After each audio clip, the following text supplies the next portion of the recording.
First time in the UK. Joining us to discuss this from Corsica is Dr Paul Dorfman from the Energy Institute at University College London and founder of the Nuclear Consulting Group. Paul, thank you very much for being with us. I mean, the figures are quite remarkable. 153 single-source renewable power stations back in 2007. Today we have 772 of them. Yeah, it's all very encouraging. At a time that everybody's worried about climate change, global warming, and energy is the key to a response to it, the one really good piece of news is renewable energy. So the renewable evolution is really coming over the hill to help us. Europe, so far in Europe, enough renewable energy to power 6 million homes, far more renewable installed in 2016 than any other form of energy by orders of magnitude. We're seeing subsidy-free offshore wind in Germany and Denmark, subsidy-free solar planned for the UK, and even the hard economists, Morgan Stanley Investment Bank, say that renewables will be the cheapest form of energy within just 3 years. What has been the biggest change over the past few years that has led to the rise of renewables? Is it the fact that we are seeing government start to take it seriously? Is it that the private sector is viewing the possibility of profits there? What's the biggest change in your mind? The bottom line is costs. It's simply costs. Solar energy has plummeted.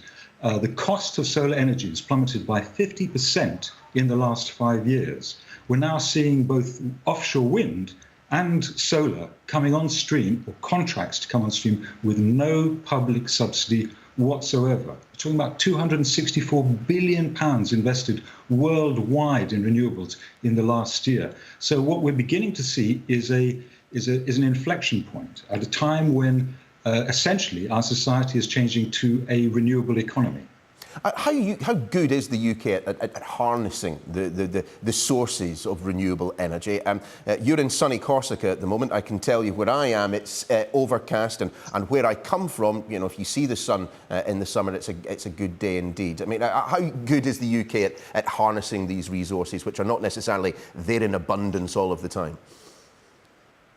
Well, a UK company has just put in an application to Tunisia to build enough solar energy to power, via high voltage wires, to power 5-6 million European homes. But that said, solar, the question of solar and wind, this idea that solar and wind can't do it, the idea that if it's overcast, solar doesn't work, or that there's too much intermittency. This is an idea now that has really had its day. The government has just put in investment plans for about 264 million to invest in storage.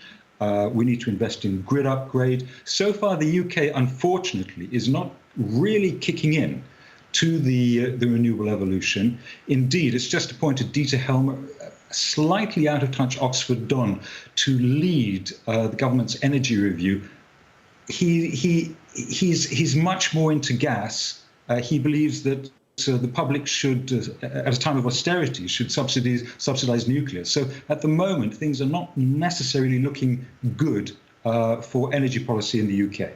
I mean, the 2020 target of 30% of our electricity coming from renewables certainly looks doable, but we want to be moving away from the carbon economy, from carbon fuels entirely. I mean, put a date on that.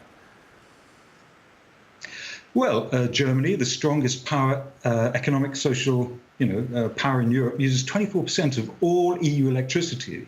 Will get out of nuclear by 2022, and will not simply electricity, but all energy within a decade and a half, maybe about 85% of Germany. And we all understand about German industry, Vorsprung technique.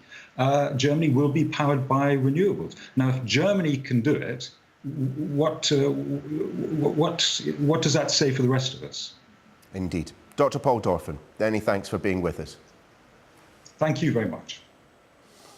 Just stay with us here on Sky News. Coming up next, how women will no longer be told to give birth naturally. I'll be speaking to a parenting expert about whether it's a welcome change.